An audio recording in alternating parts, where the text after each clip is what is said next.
all war is, at its most deep and difficult place, is similar. So I'm maybe 6, 7, 8 years old. I'm hanging out at my grandparents' house, my grandfather, who fought in World War II.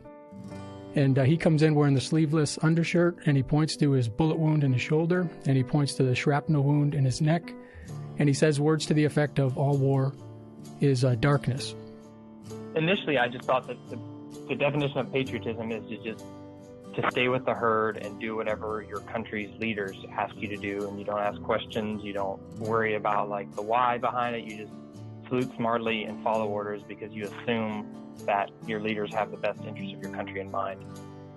I realized that patriotism in a way had been hijacked, as in the powers that be, if you want to call it, I guess, the military, industrial, congressional, media complex.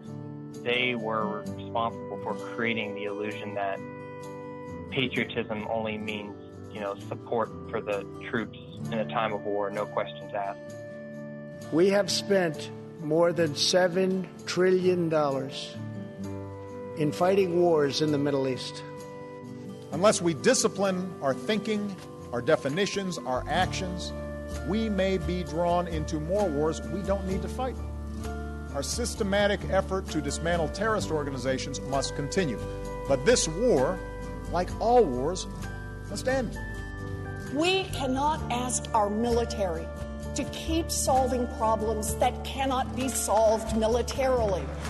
We're not going to bomb our way to a solution in Afghanistan.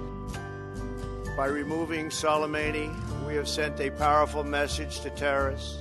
If you value your own life, you will not threaten the lives of our people.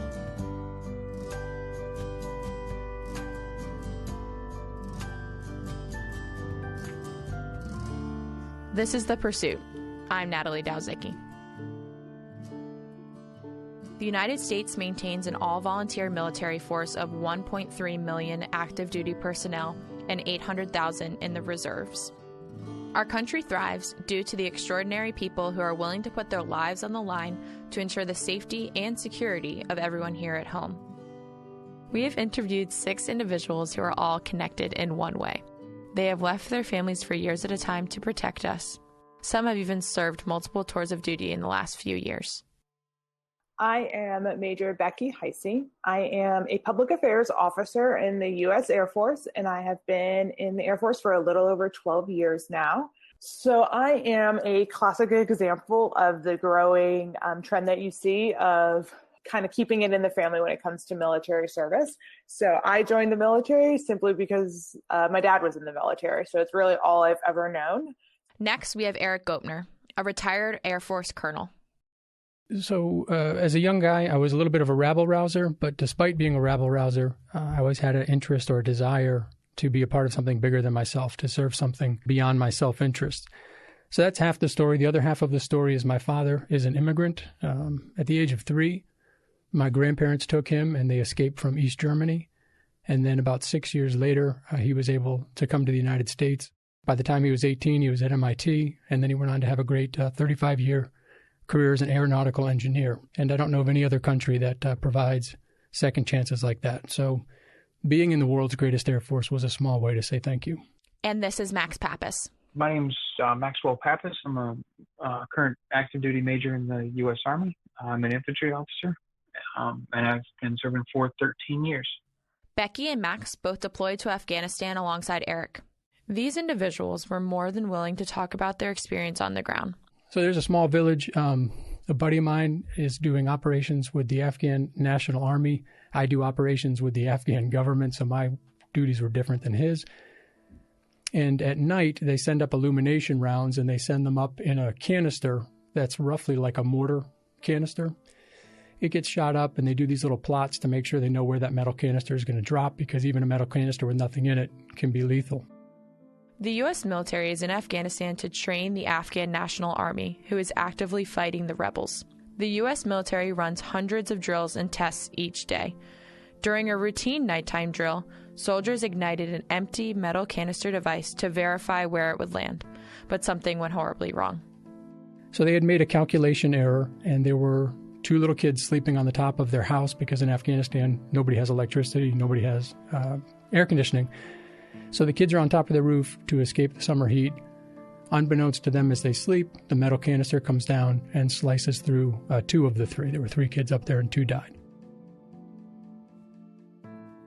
So we go out, my friend goes out to do kind of a culturally appropriate interaction with the village elders, and I go out there alongside the Afghan government officials. And I also bring one of my teammates' young lady, because only ladies can go visit with the ladies, and so her job that day is going to go and try and console and express in a culturally appropriate way our deep sadness at what has happened. The female teammate that Eric referenced was Becky.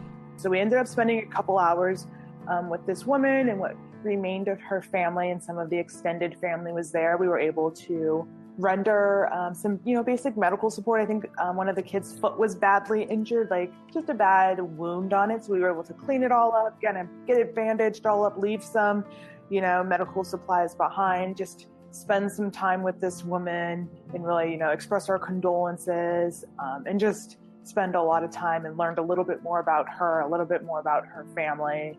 And it was just, it was something that was unfortunately, very tragic for her, but it was something that we tried to do every time that I went into a village.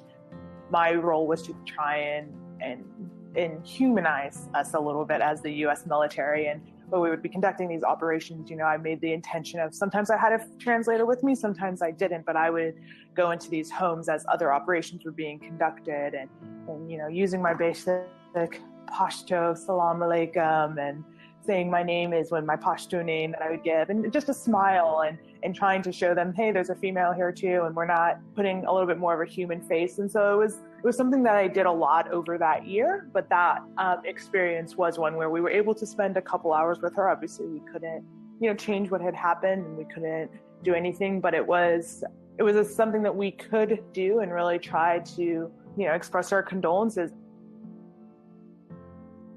Sometimes Americans forget that when we apply force in war-torn countries, we are not the only ones suffering losses. According to the Washington Post's startling Afghanistan papers, 157,000 people have been killed in Afghanistan since 2001. Over 43,000 of those deaths were Afghan civilians. There is no way to comprehend what the Afghan people have been through as this war has played out in their towns, marketplaces, and backyards. And so no matter which slice you want to take of that story, everybody suffered moral injury. That woman, her life has been grievously changed forever. If you think about the poor young kid who made the plotting error with that canister, that person's life has been changed to forever. And it's a small, when I say small mistake, it wasn't done on purpose. And it was in the big scheme, the mistake itself was insignificant, but the consequences were catastrophic. And that poor young person's going to have to live with that for the rest of their life. To this day, they are still wrestling with the ethical questions surrounding their conduct. At the same time, they wonder what real impact they had, if any. I honestly don't know if it made a strategic impact at all, but at the very tactical level, back to the very human to human level, I have to believe that it did. I spent a year of my life there, spent a year of my life spending time with the Afghans, spending time with the Afghan government officials even, and I know how much effort and blood, sweat, and tears that I put into those to really try and bring the humanness of what we were there being more than just, a U.S. military there to get the bad guys, really trying to bring more of some of that American culture. I tried to bring that to every interaction I have, and I have to believe that it did make a difference, that those did make a difference. I don't know if it made a strategic difference, but I have to believe that for those one-on-one interactions, that it made a difference. I think that's my biggest reflection when I look back. I don't know if I made any big differences. I don't know if Zabul is any better as a result of the much, much hard work and money and effort that went into it. But I know that there are many Afghans that, they did get the best of what the American military had to do in our one-on-one interactions. And that was what I could guarantee.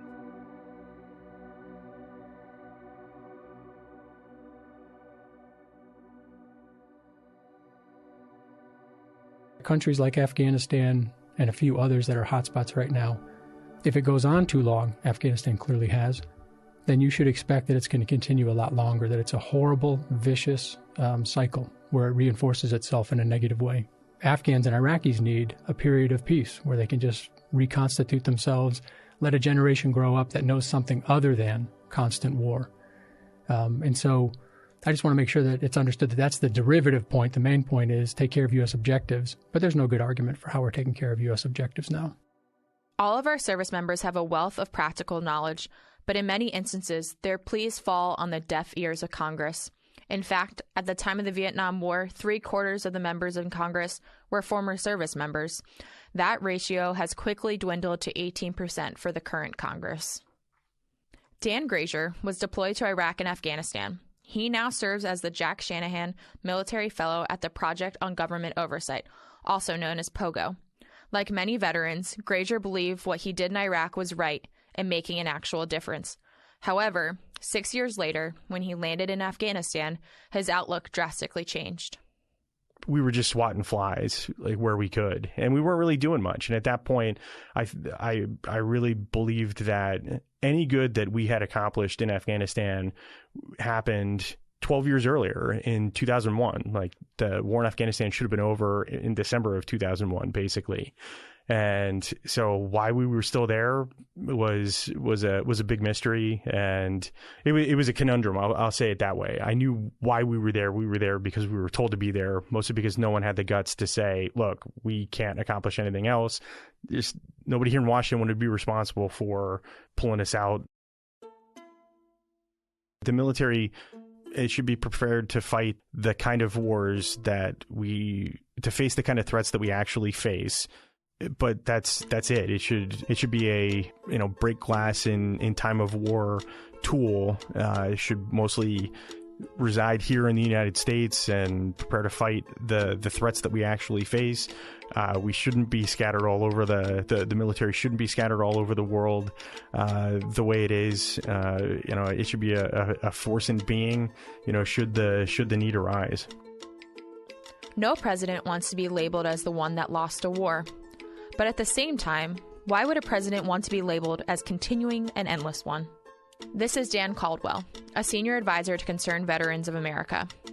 It actually dishonors veterans when we pursue a bad foreign policy, and it was really responding to folks who are saying that we need to stay in Afghanistan and Iraq and Syria forever to honor the sacrifice of those that gave their lives in those countries for the United States. And we just wanted to rebut that and turn that whole idea on its head, because candidly it's absurd and it's insulting to those that gave their lives, whether you agree with the war or not. They were there in service of the country. They were given their lives in many cases for the men and women on the right and left, and to use them as an excuse to pursue a bad foreign policy to us was insulting. And you enlist in the military for many reasons, but the military ultimately exists to provide safety and security for the United States so we can have liberty here at home. And that is why we need people to enlist in the military. And if we're going to pursue something that isn't making us safer, that isn't preserving our prosperity, then we're dishonoring the sacrifice. We're dishonoring the fact that we've had people step up and volunteer to serve in these wars. And we just think it's ridiculous that this argument keeps getting made that, we need to stay there forever, and if we pull out, all these folks died for nothing. And it's just absurd. After nearly 2 decades of fighting in Afghanistan, we should all be asking ourselves, is this really the best we can do to bring our service members home? Quite a few of our interviewees expressed concern that the general public has no clue what the military does. This is Jeff Groom, a former officer in the Marine Corps and a former naval pilot. So the thing that I didn't really expect to see was just how dysfunctional the military actually was and is at just doing the basic things right. Like not even in wartime, but just in peacetime, just putting our time and energy where it needs to be in order to maintain readiness, to fix our airplanes, to do all those things that the military is expected to do from the Congress and the American people. That was my biggest disappointment, or the way it changed from reality, where my expectation was that the military is definitely not a well-oiled machine that is just continuously, on top of its game, and nothing could be further from the truth. According to the Afghanistan papers, the government not only deliberately tried to hide the facts about the war from the American public, but they also knowingly made false public statements to gain continued support for the war. Sadly, this is not the first time, nor will it be the last, that the government omits the truth about what our military does. You can't run a successful organization without holding people accountable for their actions. Yet, in the last 2 decades, our leaders have strategically manipulated public opinion to make their decisions appear favorable. And honestly, as a fellow patriot, I'm concerned that not enough people care that we have been led astray. The American people should have a very good understanding, because any person that, soldiers have commanded to hurt or killed, it's in the name of the American people. And so, right or wrong, if I'm right or wrong when we do that stuff, when we, use violence, it's in the name of the American people. They should have a pretty good vote. And I don't necessarily know that. I think a lot of it's isolated. I think, the use of a small, very professionalized active duty force in order to do that means that the American people don't end up with a vote, and they don't really get a good understanding. The average civilian thinks that their military only wants to be comfortable like they are, or some of them want to be. But really what you join the military for is not to be completely comfortable. It's to be broken off. It's to sacrifice. It's actually to put something, on the altar of sacrifice, so to speak. Even people that say, thank you for your service, I've never gotten into it with any of them, but I try to challenge them to think a little harder or dig and see. And I'd say probably half the time, if I start digging and say, well, thanks for the support, I appreciate it. But tell me honestly, what do you really think about, the war on terrorism? Do you understand it? What are we doing? What's the strategic goal? Do you understand, and why? And we also are experiencing unprecedented support for being in the military. We are so lucky that the U.S. population so greatly supports the U.S. military. But it also seems, from my perspective, that we're put on a little bit of a pedestal. And so what does that tell us? What do we need to just continue to understand about that relationship when the percentage of people that are serving us continuing to get stronger, but the support, is it appropriate for what we're receiving, kind of, a cop-out for not having to serve themselves? And I don't know, but it's something that I'm kind of wrestling with just as I'm serving. I think, I'm happy to serve, I'm proud to serve, but at the same time, as we're getting, this thank you and this, military discounts and military recognition, I'm like, I don't know if that's appropriate. From my personal perspective, I think that there should be a lot more questioning of what the military is doing or why, just because that's what keeps everybody honest. The American people, it's like you're not a patriot if you don't support the troops. I think you're a patriot if you support the ideals of the country, and that's really how that should work. If if military campaigns or decisions that are being made don't support the ideals or the values of the country, you're not a patriot if you don't stand up against that. I think that's the thing. There's a little bit of idolatry that goes around along with, the military worship in the United States. I think that in itself is pervasive. Well, it's corrosive in the long term, just because it doesn't help make sure that it doesn't hold anybody accountable for making sure that what we do is in line with the values that we say that we support. Nothing's perfect. No system's perfect if there's no checkups on it.